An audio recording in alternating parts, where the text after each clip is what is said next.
is the start.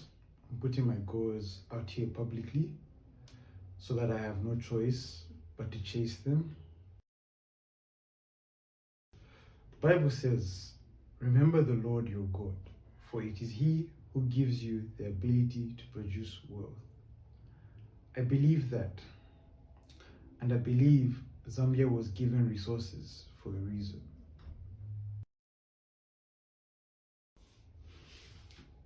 My dream is simple. I want to become the kind of engineer who develops Zambia. Not the engineer who copies what the world has already done, but the one who builds new things, new machines, new systems, new ideas. I want to solve real problems and build things that actually move this country forward. But let me be honest, I'm not perfect. I'm lazy sometimes, I procrastinate, and I overthink a lot. And sometimes the dream feels too big. But I've learned this: if your dream doesn't scare you, it's not big enough. That's why I'm starting a mining holding company. Because Zambia is sitting on resources that can build nations, yet we export raw minerals and import finished products. I don't want to complain about it. I want to understand the geology, I want to understand the engineering, and I want to build value right here. This channel is my accountability. You're going to watch me build a mining company from zero. You're going to watch me turn myself into a disciplined engineer, and you're going to watch me think differently about how Zambia can grow.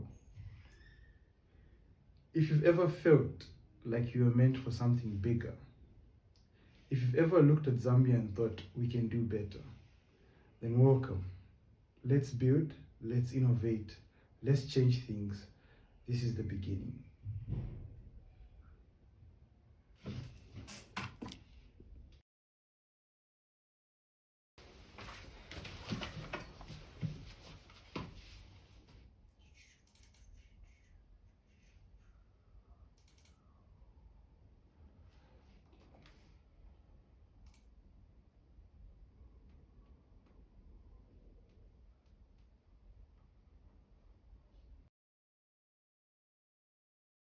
Okay, so this is the beginning. Zambia mining cadastry. So I usually use this to check which sites are brownfields, greenfields. Check for licenses when someone approaches me with a deal saying they have a license and they're looking for a buyer. Usually come here. You search for the license number from there, and from there on you move on. Yeah. So so I usually check for fields that are empty to see maybe I could get a license, or maybe check if someone has a license and see the potential that the site has. So usually there's geology that the photo has to check how the ore is in the site. So like, let me just turn this off. Yeah. So you see the mineralization of the country, and you're able to analyze and see, okay, maybe this spot might have potential for such a mineral. But the country is currently doing a nationwide mapping, so this hopefully will be updated. And I'll just click on this site, and you can see mine series and diff Aperon plus Mushi in Northwestern Province, and yeah, Katanga, so you can just check it's a copper belt, so there's chances of there being copper, just like that. So that's the beginning of this whole thing in mining. Check the site, analyze it, and see if you can find a possible buyer of the site.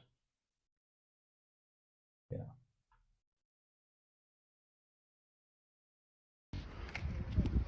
Okay, yeah. So I'm now walking to the banks to ask about project financing, because most mines are not self-funded, and I need to know how the structure operates, because mining is not mostly about machinery, it's about the structure, about planning, financing, how to mine.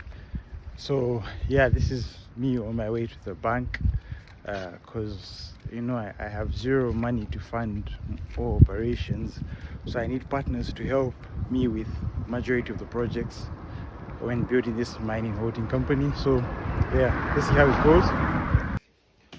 I've visited a couple of banks, and majority of the banks have told me that I need to put in about 30% of the required money for the project, and I feel like that's going to be difficult on my part because I have zero money, you know. And it is possible for you to acquire that money without putting in anything if you have a good feasibility study. Now, in mining, for you to get a good feasibility study, you have to do exploration.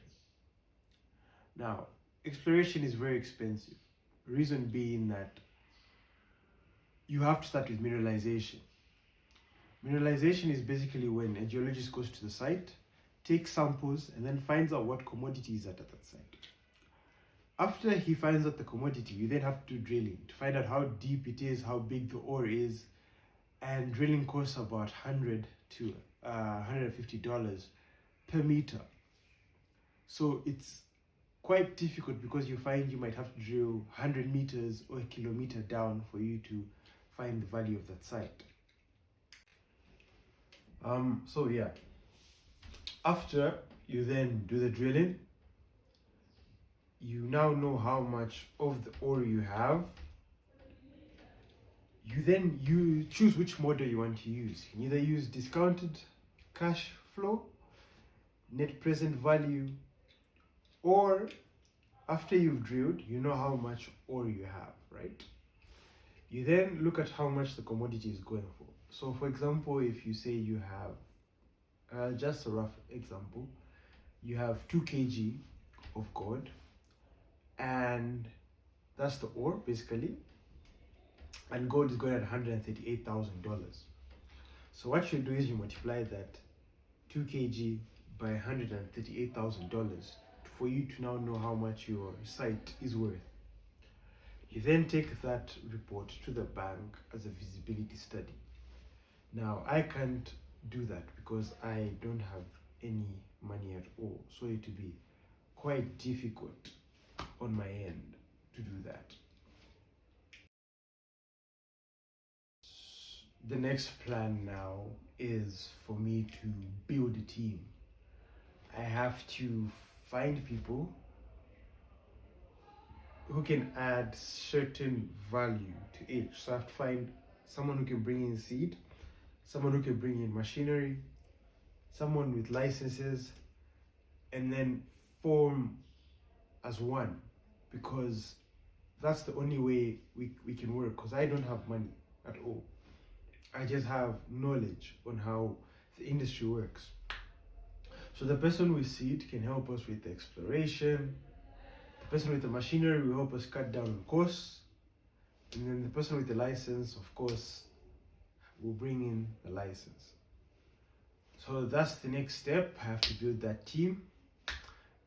But just something to add.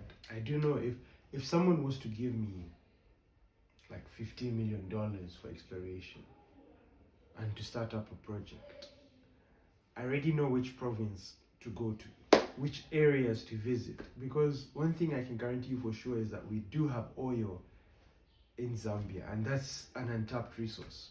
And people might say we're still going to the electrical age. I know one fact, and it's that Africa still needs energy. It will take us a long time for us to all now start buying electric vehicles. So there's huge demand for oil, and I don't think it will be taken away anytime soon. So yeah, I will continue documenting every step I take, every path, every business idea I get. Example, when we discovered oil, presence of oil on our soil in Zambia, an important oil company from America came to join us. They began doing wonderful things there, investing, getting ready to start exploiting our oil resources. You know what happened? They appointed somebody called a resident director in Zambia. To manage the oil. To manage the oil, exactly. Yeah, yeah. Thank you. And then one day he came to me, Mr. President, can I invite you, come and see what we are doing by way of exploiting oil in your own country? I said, most welcome. So I put him on my plane, the fighter, the government aeroplane. We went to a certain district. We found the military choppers there. We got into those choppers. We went to this place where the exploitation was taking place. Now, Harry, this was wonderful, really incredible. Big machines here and all over, a real development. And I was saying, thank God, thank God. Now copper and oil now will have power, real power. We'll be able to feed our people, do everything that we have been doing, even more. After a month or so, I received the shock of my life. All those machines I saw, temporary homes, were gone. I learned later that there was cooperation between the two, Ronald Reagan and Margaret Thatcher.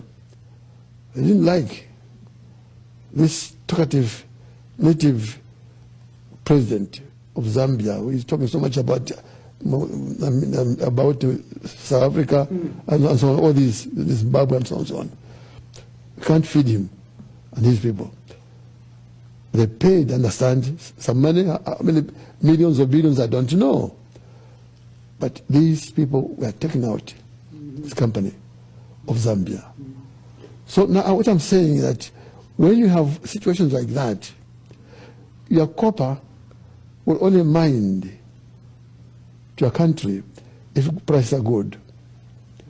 But during my time when I was talking too much about South Africa, Rhodesia, all these colonial countries, some Western countries did not like that.